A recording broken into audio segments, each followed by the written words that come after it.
Well, since it looks like the electoral process is going to happen, welcome Madridistas. How are you all doing? There are a series of questions here about a number of names for Enrique Riquelme that need to be asked because the members don't really know him. And I already know what Florentino thinks about these people. He's changed his mind about some of them lately, and we've already criticized him here. But anyway, I know what I can expect from Florentino from now on, but I don't know anything about the other one. And for me as a member, those would be red lines, just so you know. Well, let's talk about this. Come on, let's get started.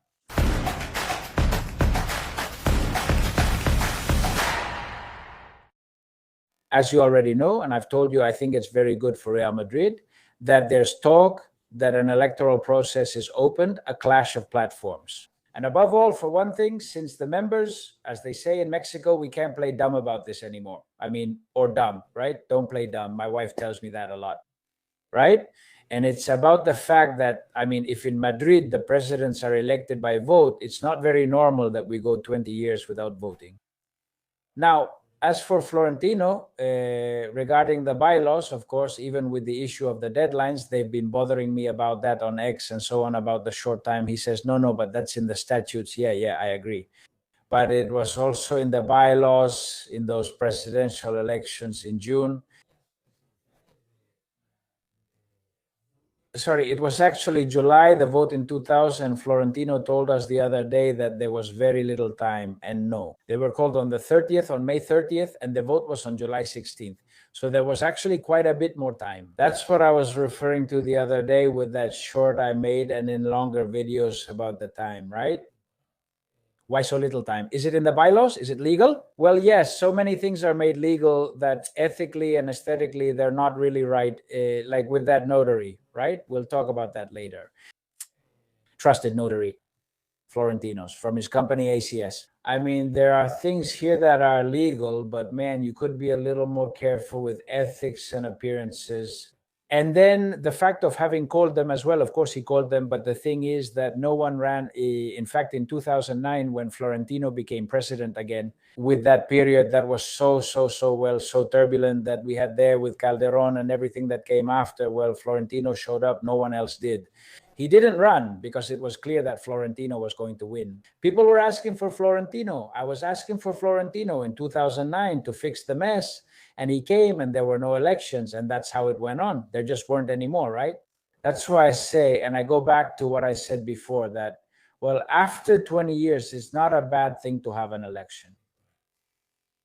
But I think that if this man, Riquelme, wants to win, Florentino has a huge advantage, of course. And with all the experience, and even though there are some question marks, I don't think so. None of us can deny it, except for those who idolize and only see one part of reality, and those who, well, put themselves on a pedestal and so on. And those who have already left this channel, I think there are some parts that could be criticized, but the vast majority, we appreciate, highlight, value, and acknowledge all the good things Florentino Perez has done at Real Madrid, which is a lot.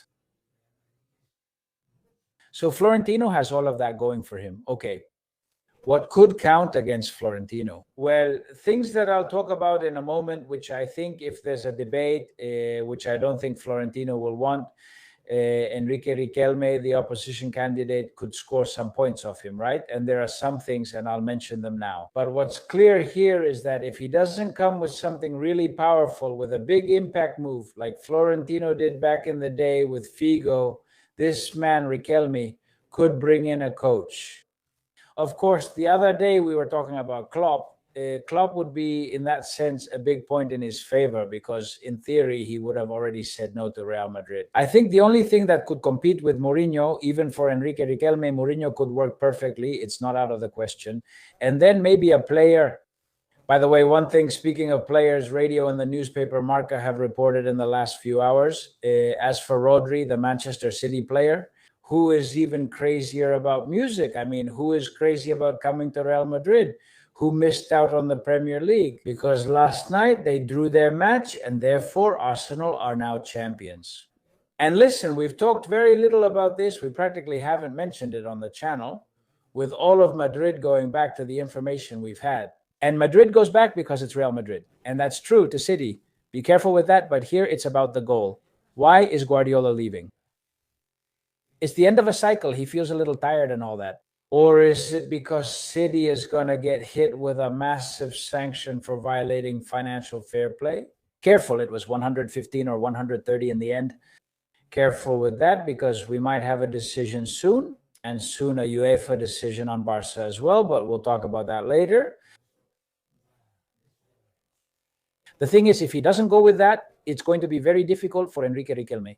If he doesn't go with a signing or a big name, it's going to be very difficult for him. But how can this man go after Florentino? Well, on the issue of the club's improvised sporting management in recent years. That's what worries the members, right? Ultimately, football is about results. And, well, people live very much in the present, but he could also go after him about the stadium, mainly the concerts and the parking. On the subject of concerts, and it's no coincidence, these last two victories of Real Madrid, which aren't really 100% victories either, they still haven't announced if concerts will return. In theory, yes, but at least, and we already mentioned it the other day, Madrid is not going. They haven't had that removed. Well, it's up to the judge. He hasn't seen any reason to convict that Real Madrid Estadio company that was being managed by Haas, Jose Angel Sanchez. That's a partial victory for Real Madrid. A full victory would be when concerts return. Still, it's no coincidence this is happening now, and Florentino can defend himself there. But above all, because of the member-owned model, if Florentino is asked about that, if this man tries to put him on the spot, it will depend a lot on how Florentino can explain it. Because Florentino would surely want to explain it in an extraordinary assembly. However, this, and if there is debate, forces him to explain it now. That's the good thing I mentioned in previous videos about having an electoral process now. We'll know Florentino's project in advance. I mean, not that it's just given to us, but that we know it in advance. Just like with the other guy, by listening to someone else. Anyway, Florentino can also go against this man, making some very clear and forceful points. Telling him, first of all, who are you? Where do you come from? Who are your friends? Who are you coming with? Who is going to be on the board of directors? Which I imagine this man will introduce beforehand, right?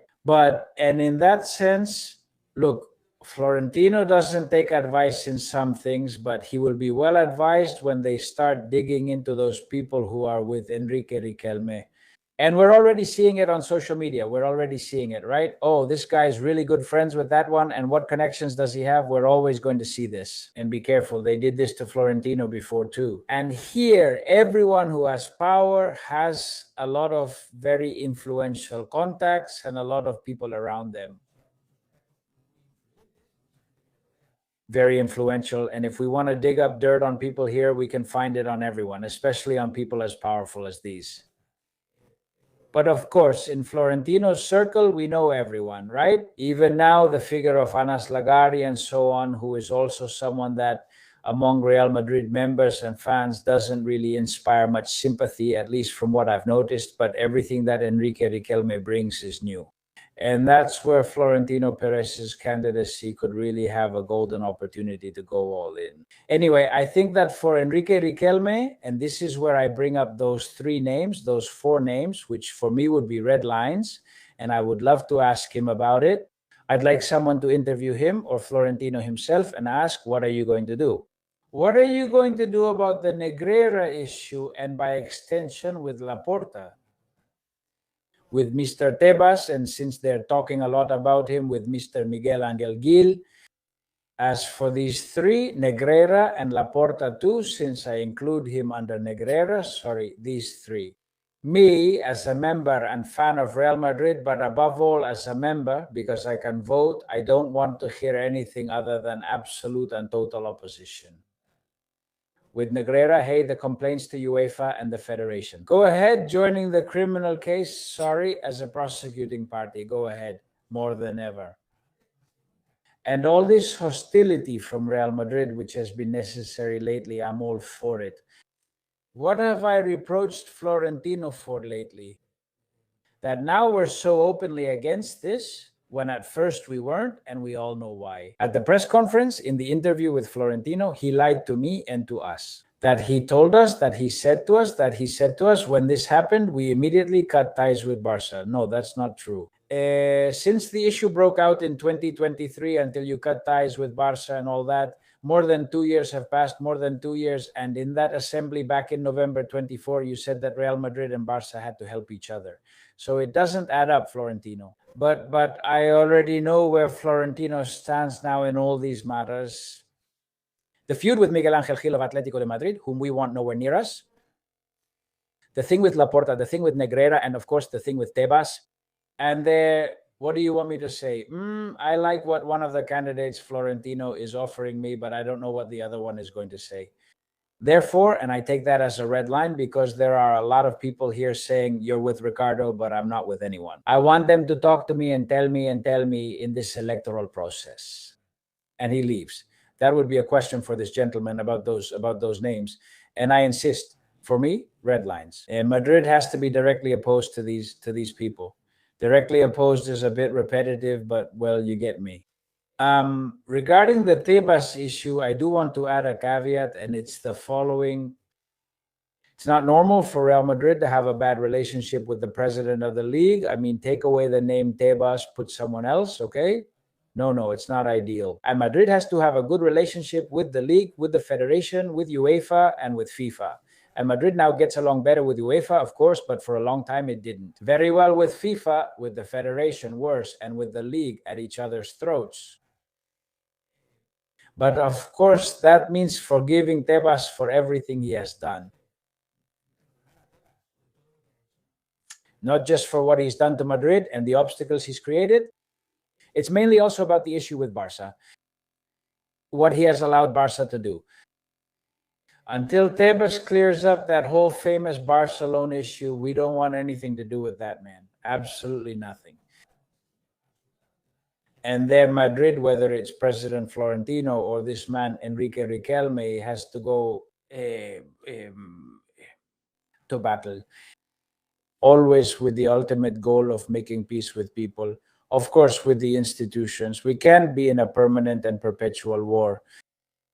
But we can't just let that slide as if nothing had happened. It's to the point that I've penalized him verbally. To Florentino during all this time, that cozy relationship with Barca after the Negreira case blew up all over the Super League issue. Well, it's the same with the other one. I mean, here we have to be just as tough with one as with the other. I mean, if this guy comes in with really good ideas, with an amazing signing and all that, well, it looks promising. But then he says that maybe the Negreira thing, imagine that we should forget about it or not take the dossier any further to UEFA and FIFA. Or that we need to patch things up with Tebas and let bygones be bygones, or that Ángel Gil is a good guy and all that. No, I can't agree with that. I can't go along with it. This is for those who later think and say that we're taking sides. I want to hear them. And the one who convinces me. Of course. Well, leave in the comments what you think. All the best to you. Give it a like if you enjoyed this video. Subscribe to the channel. Please comment, share, and I'll see you in the next one.